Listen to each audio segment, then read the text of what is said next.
종목에 대해 자세히 이야기 풀어보는 시간입니다. 좀 진중하게 종목 이야기 나누면 이분과 함께 해야 되는 거겠죠. 에이컨스탁의 신준섭 팀장님 자리하셨습니다. 팀장 어서 오세요. 네, 안녕하세요. 팀장님 항상 저희 방송 오실 때마다 약간 스님 패션으로 와주시고 계시는데요. 그러게요. 한결같이 진중한 모습. 오늘 저희가 어떤 종목을 다뤄볼지 열어보도록 하겠습니다. 미국의 암마켓 바이오 열풍 다시 올까? 화일약품에 대해서 이야기해 주신다고요. 요즘 바이오 종목에 대해서 사람들이 정말 많은 관심을 갖고 있거든요. 이 종목 기대가 되는데요. 바이오 테마. 안 그래도 뭐 탄력은 받고 있어요. 최근에 외국인 수급도 강하게 중소형 바이오주로 들어가고 있고요. 다시 한번 이쪽 탄력 받을 수 있을까요? 네, 일단 지금 암마켓가 지금 4월 초까지, 3월 29일부터 4월 3일까지 지금 잡혀 있는데 단순히 그런 단기적인 이슈가 계속 작용할 가능성이 높을 것 같아요. 근데 중요한 게 단순히 이번에 암학회뿐만이 아니라 매월 그 정기적으로 지금 의학계 쪽에 그 학회가 해외 시장에서 좀 열리고 있는 상황이거든요. 그런 거 봤을 때는 우리 시장이 잘 가고 있다면 좀 무시는 받을 수 있는 재료들인데 요즘처럼 이렇게 조금 더 들쭉날쭉한 시장 아니라면 또 분명히 또 명분은 충분한 게 또 바로 제약이랑 바이오 종목들이기 때문에요. 앞으로도 이 업종 안에서는 우리가 좀 관심을 가지셔도 분명히 좋은 성과 있으리라고 보고 있습니다. 네, 그렇다면 많고 많은 바이오 종목 중에 이 화일약품을 꼽으신 이유가 궁금해요. 꼭꼭 꼽은 이유 전해주실까요?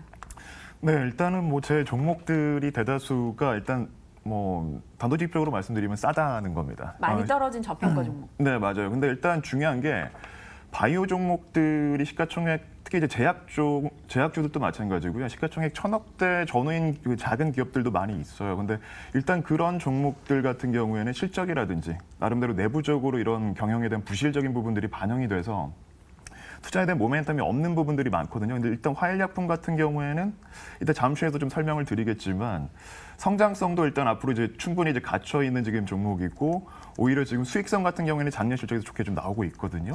그런 거 봤을 때는 시가총액이 1,000억 정도밖에 되질 않아요. 그런 거 봤을 때는 상당히 싸다. 일단 싼 기업에는 투자자라면 관심을 갖는 게 맞겠죠. 네. 알겠습니다. 매출이 어느 정도 나오고 있는지 그리고 뭐 재무 구조가 현재 어떤 상황인지 그런 부분 좀 자세히 전해주실까요? 네, 일단 뭐 바이오 쪽보다는 동산이 제약사입니다. 거의 한 업력이 한 40년 정도 됐다 보시면 될 것 같은데 그런 거에 비해서는 일단 매출 규모는 그렇게 큰 편은 아니라고 볼 수는 있을 것 같아요.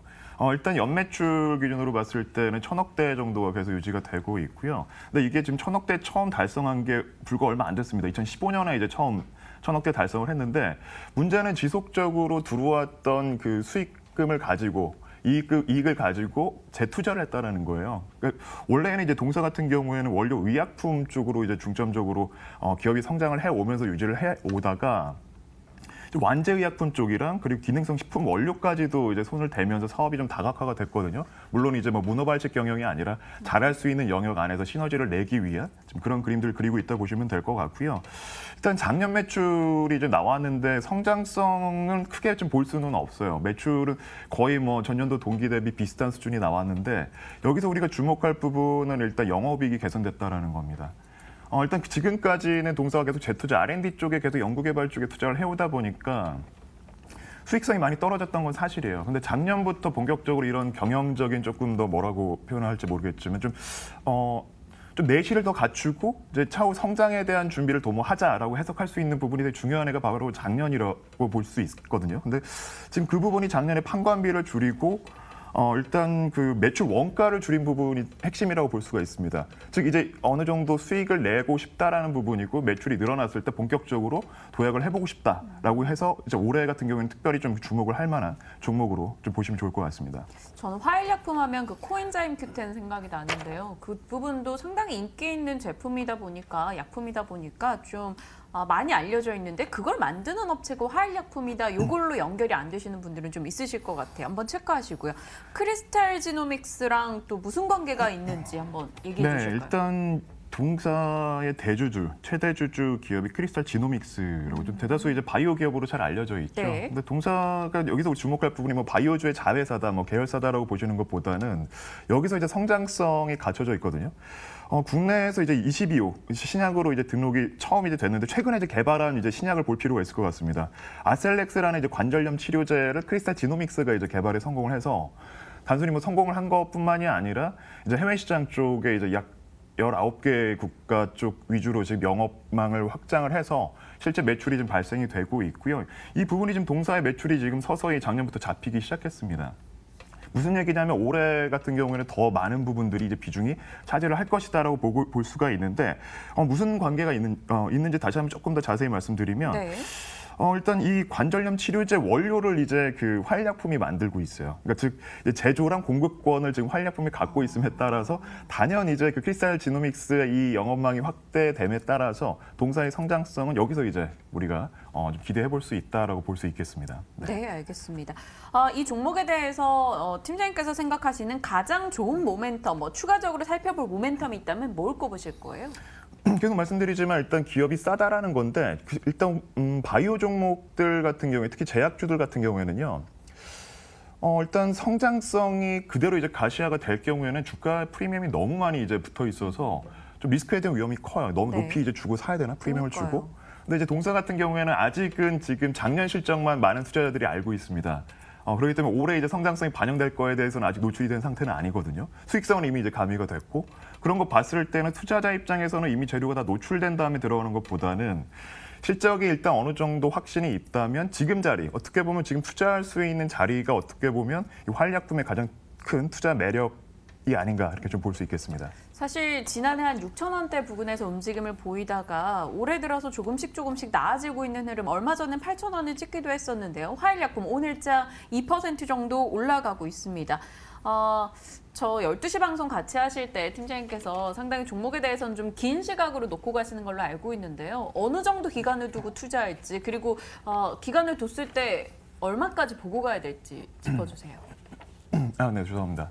일단 그 기간 자체를 지금 최근에 이제 잠시 후에도 차트를 보여드리겠지만 이번 주 월요일에 좀 수급이 유입이 됐어요. 제가 이 기업 같은 경우에 작년에 이제 지난주죠. 지난주에 이번 주 준비를 좀 해보려고 좀 서칭을 했던 기업인데 초반에 이제 이런 좀 그 순환매가 좀 빠르게 나오다 보니까 네. 수급이 좀 들어왔어요. 그런 거 보니 그런 부분에서 봤을 때는 단기적으로도 좀 접근은 가능한 종목이고요. 왜냐하면 수급이 들어왔다는 얘기는 일단 그 노출이 됐다는 얘기고 거래량이 이제 평균 거래 대비 늘어나고 있는 상황에서 지금 충분히 다시 조정을 받았거든요. 그런 거 봤을 때는 단기적으로 대응이 가능하지만 일단 시장 모니터링이 어려운 분들 같은 경우에는 올해 일단 뭐 상반기 실적부터 뭐 하반기까지 잡혀 있는 뭐 일단 6개월에서 1년 정도를 좀 두고 보시는 좀 접근하신다면 지금 자리도 상당히 좀 싼 저렴하게 들어갈 수도 있고 굳이 시장에 대해서 이 차트를 보지 않더라도 여유 있게 투자할 수 있는 종목이라고 좀 자신 있게 말씀드릴 수 있겠습니다. 그럼 차트 보고 설명을 해주실까요? 가격 네. 라인 잡아주세요. 네. 지금 일본 같은 경우에는 뭐 앞서 말씀드린 것처럼 이번 주에 이제 조정을 좀 받고 있는 상황인데 상당히 이제 급등이 한번 나왔죠. 거래도 모처럼 100만 주대가 넘는 일 거래가 좀 나오기도 했었고요.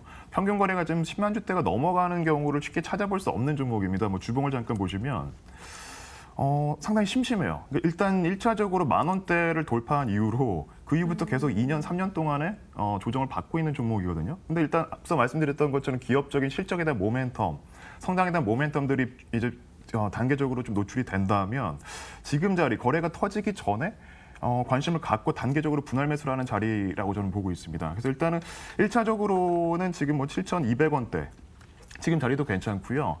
빠진다고 했을 때 물론 손절 가격 라인도 가지고 오긴 했지만 분할적인 매수를 좀 권해드리고 싶어요. 거래가 네. 뭐 많이 나올 때 막 따라 붙고 뭐 우리가 뭐 시가 매수로 지금 접근을 하는 것보다는 특히 직장인 투자자분들 같은 경우에는 뭐 점심시간이라든지 잠깐의 쉬는 시간을 이용을 해서 지정가 매매로 한번 공략을 해보셔도 좋을 것 같고요. 일단 7,500원대 밑으로는 충분히 공략을 하셔도 좀 싸게 잡았다라고 저는 볼 수 있다고 보고 있고요. 1차적인 목표가는 8,900원 라인 좀 제시를 해드리겠고요. 손절 라인은 6,720원 정도로 대응을 하시면 좋을 것 같습니다. 목표 주가 8,900원으로 잡아주셨어요. 화일약 화일약품 오늘 제약 바이오 종목 중에 하나로 꼽아주셨는데요. 좀 긴 시각을 놓고 가더라도 마음 편히 투자할 수 있는 종목이다. 의견을 정리해 보도록 하겠습니다. 화일약품에 대한 소개 받아봤네요. 팀장님, 저희 시간이 마침 한 1분 반 정도 남아서요. 팀장님께서 종목을 고를 때 어떤 식으로 골라간다 이런 거 좀 투자자분들께 전해주실까요? 네, 일단은 그 주식이라는 게 이제 기업에서 이제 발행이 됐기 때문에 저는 이제 주로 이제 차트보다는 기업을 좀 많이 좀 파헤치는 성향이 좀 있습니다. 네. 일단 기업이 좋다면 주가는 당연히 올라올 수밖에 없겠죠. 그런 거 봤을 때 이제 성장성이 충분히 있다든지 단순히 뭐 지금에 있는 테마나 이제 수급이 너무 많이 들어올 경우에는 좀 위험 부담이 클 수밖에 없고요. 물론 단기적으로는 좀 약간의 수익은 우리가 또 노릴 수 있겠지만 그동안 또 오랫동안 또 업력을 좀 주로 많이 봅니다. 그만큼 이제 좀 어려운 시장 안에서도 많은 이제 굴곡이 있었겠지만 살아남은 기업들이거든요. 그런 게 이제 하나의 좀 포인트로 보신다면 그 오랜 업력 동안에 자산도 잘 갖춰져 있고 앞으로에 대한 이제 시장에 대해서 나름대로 지배력이 있는 기업이라면 일단 우리 소중한 자산, 투자 자산 뭐 맡겨도 나쁘지 않다고 저는 보고 있습니다. 기업도 직접 가고 그러시는 거죠? 물론입니다. 계속 탐방에 대해서는 당연히 이제 가야 되죠. 알겠습니다. 오늘 팀장님과 또 좀 사적으로 종목 외적의 이야기들을 나눠보기도 했습니다. 화일약품 기억하시면서 여러분 체크해 보시길 바랄게요. 에이콘스탁의 신준섭 팀장과 함께 종목 이야기 풀어봤습니다. 말씀 고맙습니다. 네, 감사합니다.